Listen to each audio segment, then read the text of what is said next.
Welcome, family, to another episode.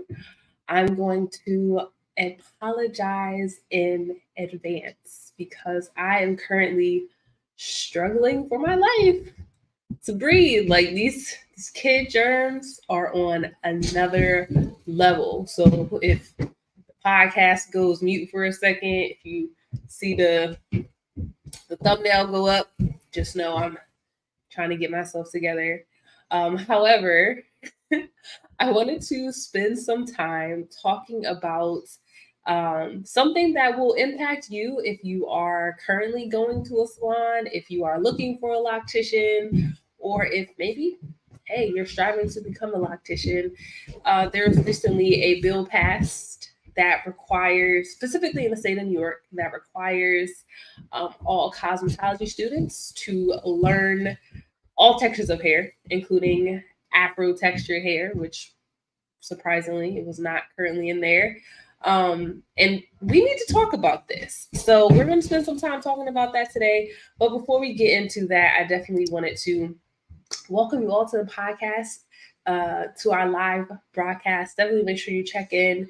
Where are you located? And let us know what the weather's like, right? Because I'm in Maryland and it's getting pretty nippy out here. Like it's starting to really feel like December. Winter is like, I want to say maybe 2 weeks ago, it was like 60 degrees. It was sunny. It was like giving, a good time.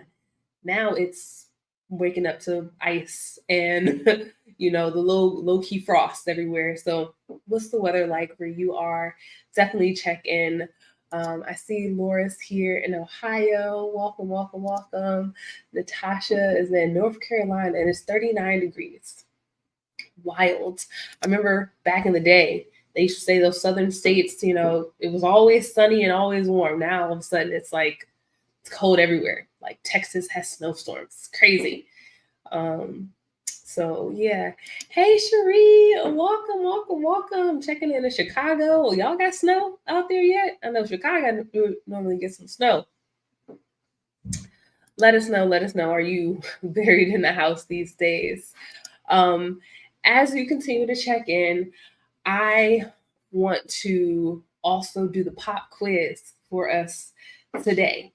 And the pop quiz might surprise you. So get yourself ready. All right. So the pop quiz today, if you're watching the podcast live or just on video format, definitely use the comment section to share your answers. If you're listening to the audio experience, take a mental note of your guess, okay? Because I think you're going to be surprised by the answer. My question is, our pop quiz tonight, currently, or as of 2023, how many states in the US require locticians or natural hairstylists to be licensed? How many states in the US as of 2023 require a cosmetology or some type of licensing for natural hair or locks? Is it A 10, B 20, C 30, or D 35? How many states do you think require licensure in the states?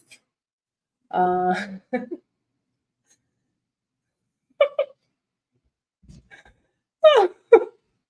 right, so we have some A's. We got 10. Original Root says 0. Okay. Ramona says A 10.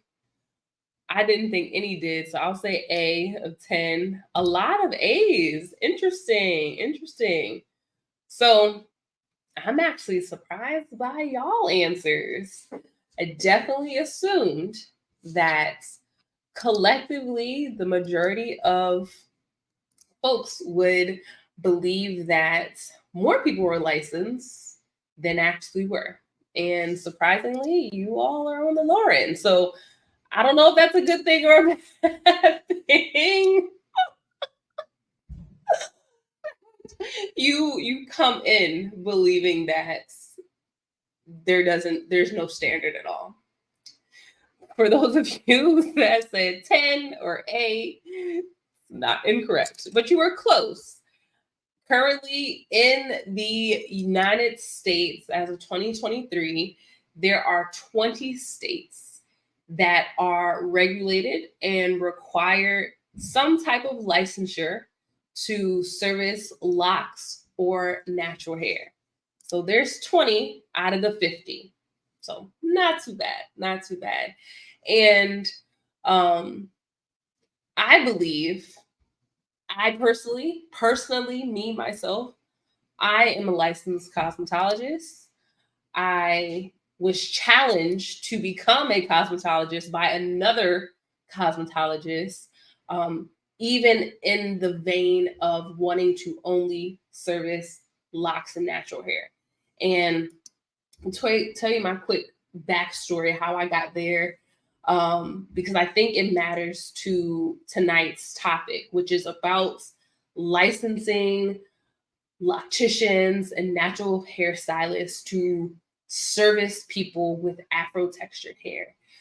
This is piggybacking off of the recent bill that passed in New York that is requiring all textures of hair to be taught in cosmetology school. Because prior to this bill, yes, you had to be licensed, which speaks to you all saying, I don't think nobody had to learn how to do locks or natural hair. They needed to learn cosmetology standards or the science of hair, but they didn't need to learn how to care for locks and natural hair. So to your point, it is kind of zero because you don't need to necessarily know or learn locks, but you did need to go through some type of cosmetology education. So real quick, I've been interested or passionate about hair since I was 9. And it wasn't until I want to say I was 19 when I decided to return to natural hair, chop off all my relaxer. And in doing so, I started to share my story online. I created a blog because everyone around me was like, you're crazy, you're dumb. Why you want to have your natural hair? It's nappy. Like, why would you want to look like that? Like, the people physically in my space putting me down. And so as a nerd, a self-proclaimed nerd, I was like, let me get online. Maybe there's somebody else who like cares about hair and like would like to, I don't know, go through this journey with me. And thankfully, prayerfully, I found community online around natural hair. And I began to blog, and I would share, like, if you go back on my channel, I'm pretty sure they're still there, but sharing videos of me deep conditioning my hair for 3 hours and overnight, doing all this crazy wild stuff and saying like, yeah, guys, do this with your hair. This is what I'm doing with my hair. And my husband and boyfriend at the time was like, you're tripping. Like, why are you doing this? I'm just like, this is how we get protein in our hair. I was pulled up by a cosmetologist. I won't say her name just in case she don't want to be part of the story, but she was like, look, if you really care about hair, you'll go get your license. Like, I get that you're, trying to have fun online, but why don't you speak from a place of authority versus just kind of guessing and just only talking about your hair? So I was like, oh, you don't think I can get my license? I will go get my license. Fast forward, I enrolled in cosmetology school. But I say this to say, I'm on the side of, we need licensure in the industry for standardization. I believe there needs to be standards. My opinion. What's your opinion in the comments? Do you believe that in order to service locks and natural hair, you need a license? Press a 1 for yes, you need a license. Press a 2 for no, you don't need a license. The argument against licensure is rooted in the racism that cosmetology is steeped in, because it's 2023 and the cosmetology standards has a little teeny chapter on natural hair, and that natural hair is typically, this is how you take natural hair to straight hair. This is how you relax it.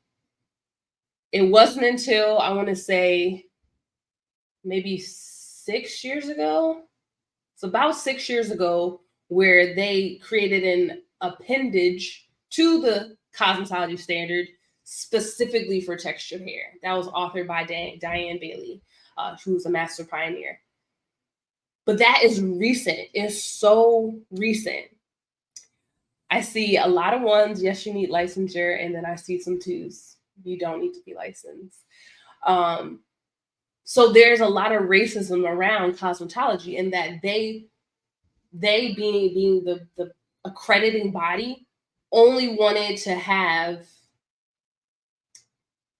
the science of hair be from a lens or perspective of Caucasian hair, and like Caucasian hair is the standard. Never mind the textured hair, never mind the black hair, never mind the Afro kiki hair.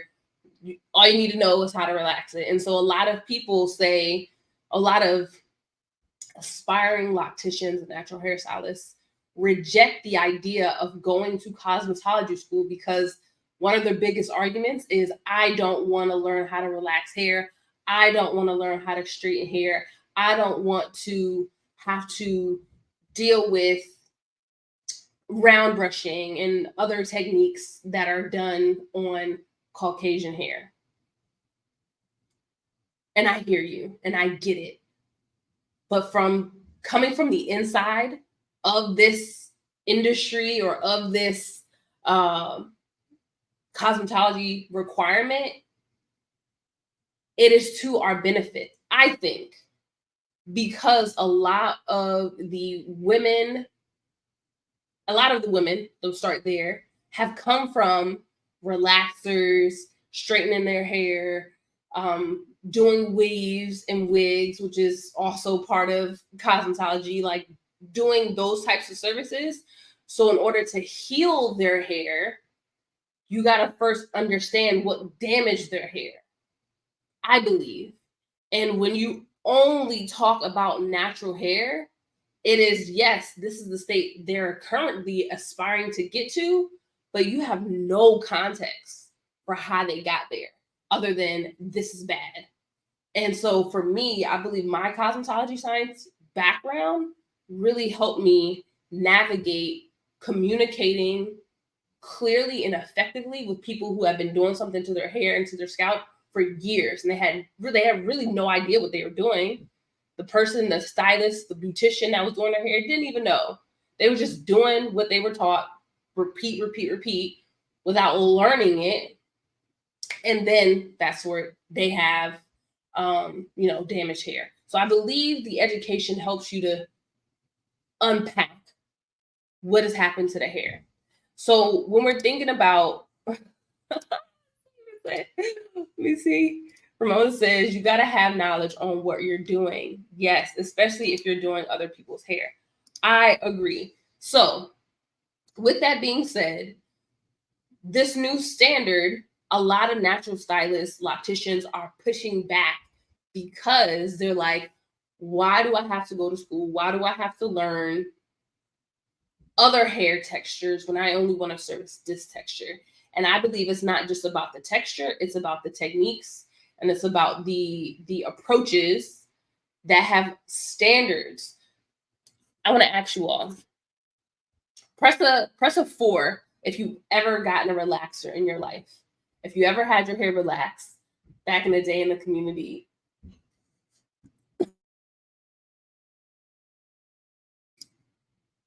Back in the day in the community, they called these perms. If you've ever had your hair relaxed or permed, press a 4. I had my hair permed, I want to say, since the time I was like 6 until 19. I was relaxing my hair because that is just what I thought I needed to do. That is just what I assumed happened to my hair, our hair. And I grew up in the salon. Like, I started working in the salon when I was like 11, helping base the scalp for the relaxers. I see all the 4s in here, and getting the scalp prepared for this relaxer. And when I was in the salons, I would watch the stylists take their hands, scoop a relaxer, apply it to the scalp, to the new growth, take a comb, rake it through, make sure it's nice and smooth and flat. Like I saw this for years and years and years. It wasn't until I went to cosmetology school. I'm in a Black salon. These are all licensed stylists. But it was not until I was in cosmetology school that I learned if when you do a relaxer, one, it should never touch the scalp. So slapping it from the bucket to the hair, no. A lot of reasons why people have chemical burns, which I experienced. And also why now we have a lot of Black women experiencing hair loss because of all those years of not following the standards. But two, I also learned that you're not supposed to use a comb on it. So when it comes to standardization, and I feel like raising the bar, it's important. If we have standards, and also you got to think, all of those 20 states that are regulated that require licensure, not all of them require continuing education. Some of them, you can get your license in the 90s and your license for the rest of your life, as long as you keep paying up, right? So there's the industry component to it as well. Like, I'm not saying like, oh, this is all great for our culture. I get it. It does impact. It puts a gate for a lot of people. But at the same time, I believe that if continuing education was mandated, and also there were, in addition to just the law of having textured hair be taught in schools, there was the requirement, before this is laws implemented, there's a requirement for schools to be established, because it's one thing to say you have a law to be that is requiring you to have this type of license or this type of education, but without the requirement for there to be institutes that teach this law, or for there to be educators that are well versed in Afro hair, in locks and natural hair, it's never going to work, right? But as a consumer, as somebody who is trusting that this person who says, oh, I'm a licensed cosmetologist, or I have a natural hair certification, with it brings a level of awareness and understanding. But to everyone point that was here earlier that said zero schools, there are zero requirements for you to learn cosmetology to do locks and natural hair, that speaks volumes. That means you really don't have no trust in the industry for professionals, yet you'll pay your money to go sit in their chairs. What if there was doctors that's just like, oh, I have something wrong with my health, I'm gonna go to the doctor. I'm never gonna check their credentials. I'm never gonna, ask them what they specialize in. I'm just gonna trust that because they say they a doctor, here, check my heart, do this surgery, tell me all the things that's wrong with me. But the due diligence in there. So to the topic for tonight, or for the question, really, it's a question that I'm asking you, the community, you, the listener, you, the person that may patronize these salons. Do you believe now that we're working towards, well, let me not say we are, but they are working towards requiring licensing to be able to, before cosmetologists can graduate, whatever color they are, whatever type of services they're going to offer, they have to learn textured hair? Would that make you feel like those locticians are going to be better? Or will it be the same? Or will it be worse? What do you think? Ramona says, we be out here taking life chances. I mean, yes. Cherie says, yes, it always drove me crazy when they say permed, because perms are actually short for permanent curls or permanent waves, yeah, which is what straight hair girls and relax is what the curly hair girls got. Absolutely. I agree. That's what I try in my language to always make a point I do my best with them. Whenever I speak in terms of curly hair turning straight, I do my best to say relaxed. Did you have a relaxer? Because it matters. I believe my cosmetology license matters. The year I spent in cosmetology school, the 1,500 hours that I had to earn through cosmetology school, I'm gonna use this language, okay? And I'm speak from a position of understanding what it is I learned and what it is I read, what it is that I know. But just like the women, girls, the men that I met in cosmetology school and those that I have interviewed when I was behind the chair to find support, the failure of taking that knowledge seriously just because you have a gift, you're like, I don't need to go through this. I already know how to braid. I already know how to do hair. Why do I got to sit through this? And it's just like, do you know the pHs of hair? Do you know how electricity, if not properly grounded, can kill somebody? Do you know how pedicure bowls and getting your nails done, like you can literally die by getting your toes done. But oh, I've been getting pedicures all my life. I don't need to learn this until it's a lawsuit against you, or until you're the one who ends up, with a life-threatening bacteria because you didn't know that you're supposed to sanitize your nail instruments. But if you paid attention in cosmetology school, you would know that. So I'm trying to calm down. Chanel says yes to the education and continued education as a consumer and someone providing a service. Absolutely. Deborah says, I only go to a loctician for a retwist. For retwist, I make sure my hair is healthy myself. Okay. Ramona says, okay, you really know your stuff. Hair health is important. I'm just saying, I believe I've always said this on my channel, and whenever I talk, knowledge is the key. It's like, if we don't know, to Deborah's point, if we can't trust that the people who are servicing us are going to know, it's now up to us to know. And if you know and the person doing your hair knows, how does that not just make it more of a better experience, right? You can speak the same language. I remember getting chastised, natural hair community, the pioneers of the industry, a lot of them were pissed at me for sharing what I knew, what I learned online and on my blogs, and specifically talking to consumers, because a lot of the conversation was, why are you telling them what we know? Now they're just going to go do it themselves. No, now they're going to be informed to know what you're doing, just in case something happens to you, because life is not, you're not immortal, right? So they know how to continue their hair if something happens to you. And so in the meantime, in between time, you're only going to a loctician once a month. What about the other 29 days?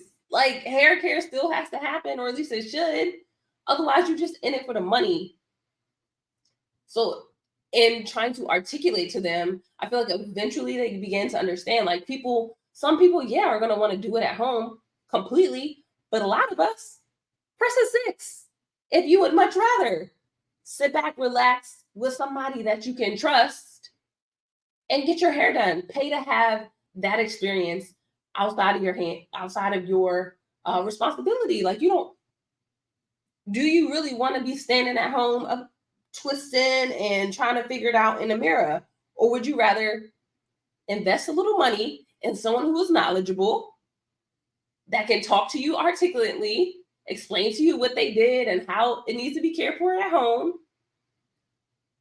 and all you got to give them is some money? Sign me up. But for me, It's like, I feel like at this point, I don't know too much, but I know enough that, oh, I know you just picked that comb up off the floor and you just put it back in her head. You're not supposed to do that. Oh, you didn't sanitize that shampoo bowl before after she got out, and you want me to lay my head back in there? I can't. I know too much. I know too much.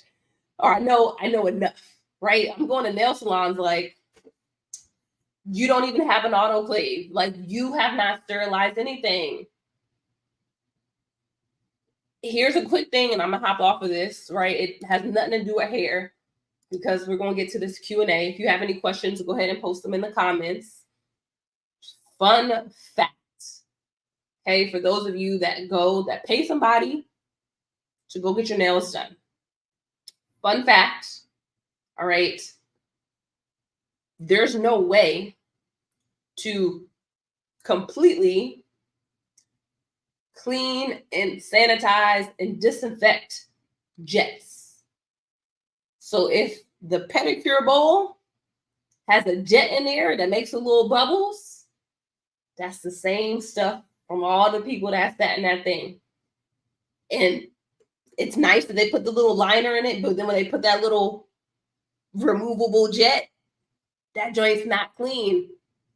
Don't share it. I'm trying to tell you, there's some fungus out here that can kill you.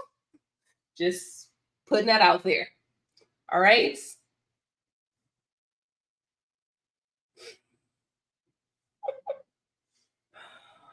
Oh, just saying. We got this. It's horrible when a licensed pro does damage. It's horrible, but it's horrible, yes. And I feel like if you knew, like, going in what you wanted, what you expected of them, like, I feel like if you knew to set your standards high, it wouldn't allow them to harm you.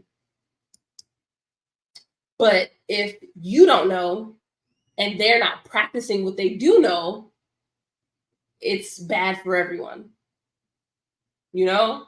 So the more you can know, the more you can be informed, the more you know what to look out for.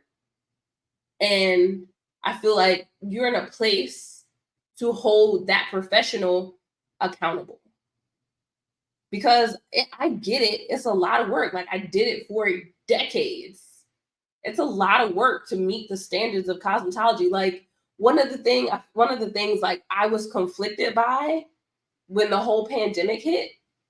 And if you have any questions, definitely do the Q&A. But I was conflicted with the panorama because they came back and said, we're going to increase the standards. Like, when you're behind the chair, when you go to the salons, the standards are going to be increased. So I'm just like, dang, like, what are we going to have to do now? Oh my gosh. And all the standards that they came out with were all the things we should have been doing anyway. Like, universal precaution should have happened anyway. You treat everyone like they have a disease because you don't know. It's not like people walk around with like, oh, I have a disease on my forehead, right? And if you cut them in their hair, if you cut them on their finger, you got to follow protocol. But if you hadn't been following protocol, I'm sure it was like, oh my gosh, what needs to happen? But if you haven't followed protocol, at least where I am in Maryland, I'm just like, what changed? So you shut me down for 3 months to tell me to do what I should have been doing anyway. Okay. All right. Well, hey, I guess now more people know. But anyway, being Aja says sometimes damage happens because we don't simply get out of the chair. I mean that too. I think, it's double sides, like loyalty. Loyalty can play a part there. But it's like having those tough conversations. I feel like if something is happening in your hair, like you're starting to see thinning and bald spots in your hair, I know that it can be uncomfortable. It may feel uncomfortable to bring it up with your stylist that you've been seeing for 10 to 15 years. or it might even be uncomfortable for them to bring it up because they may feel like, did I cause it? What did I do? Like, what's happening? But in reality, it's like we could be a team. Like, if you see something I don't see, or if I see something that you can't see, like, why not inform you so that you can then take some next steps? Let's not keep doing the same thing expecting it to be different. What do they call that?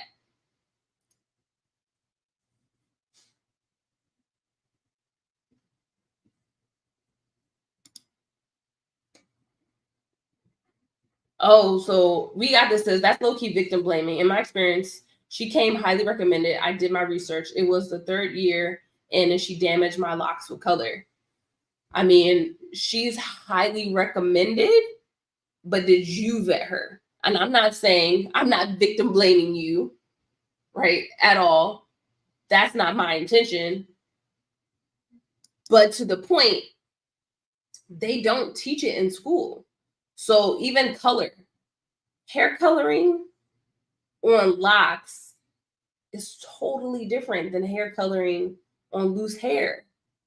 And so, yes, they're going to tell you, oh, we got to learn all of these things, all the cosmetology things, but they're rooted in straight Caucasian hair.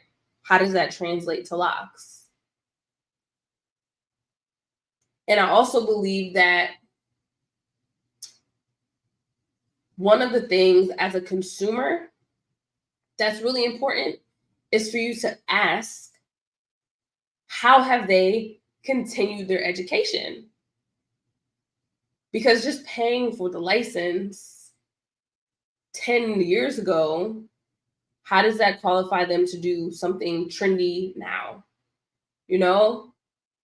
And so I'm not blaming you, but I do believe it is your responsibility. It's part of your responsibility to check in with what you're doing, especially when it comes to things like color, any chemical service, right? Because that's a whole nother, it's a whole other level. And where we have made our way into in this day and age is, I'm gonna learn on YouTube, which YouTube has a lot of gems. But as a YouTuber, personally, I know there are intentionally things that are left out, that are glamorized, that are showing best case scenarios. And so you watch those on YouTube and think, I've done it before. You couldn't tell me I couldn't build a deck. I watched a YouTube video. I seen them build it. I watched the whole video from it was no deck right there to it was a deck. I can do that. I'm telling you, I can build a deck because I watched the YouTube video. But I'm sure that architect has some specialized skills that I do nothing about. And I'm sure a lot of the circumstances in that layout needed to be adjusted on the fly, and they did not put that in a video.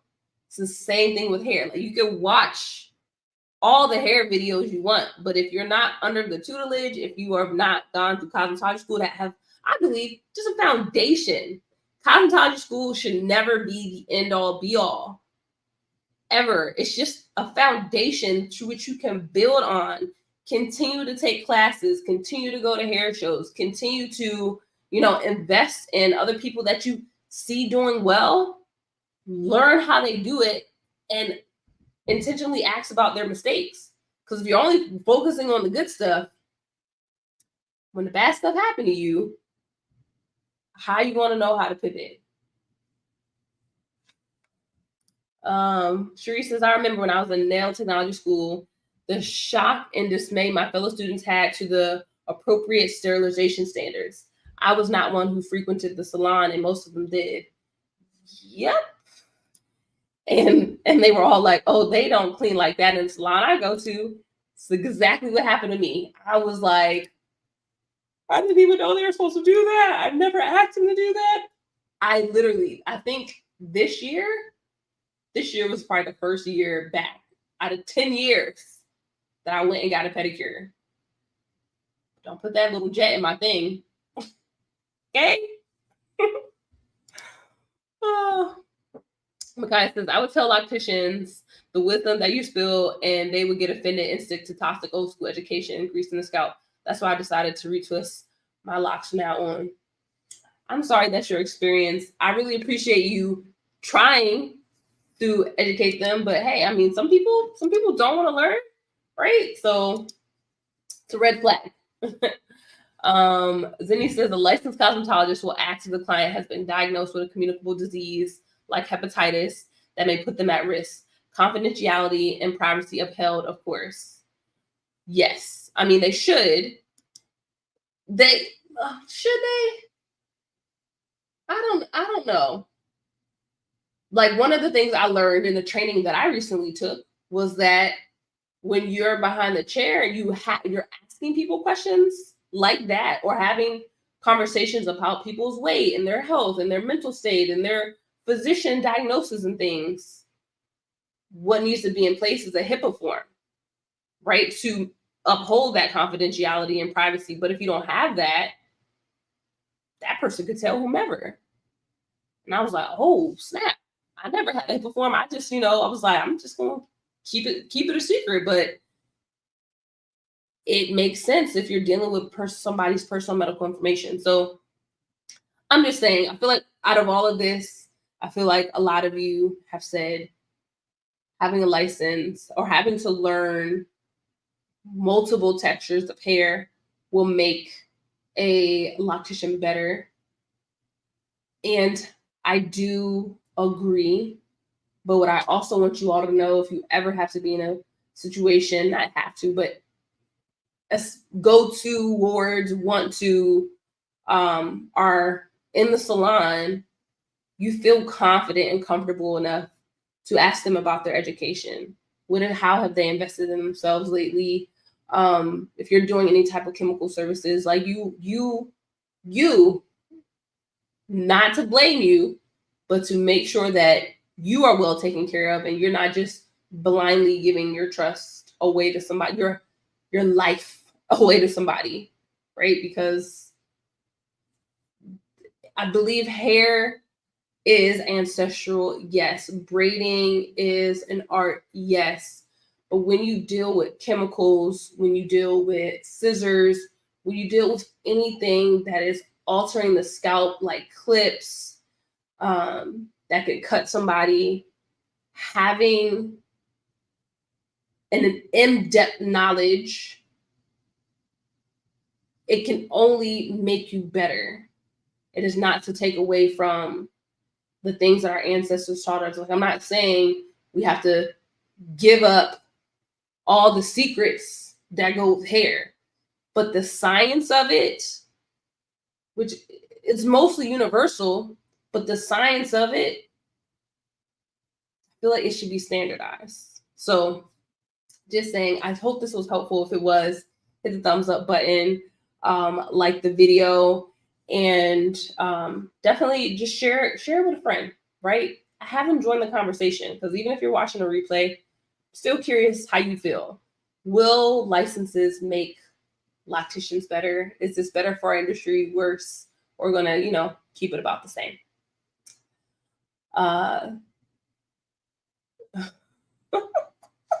Chanel says, oh my God, I did not know they were supposed to wash the shampoo bowl. Thank you.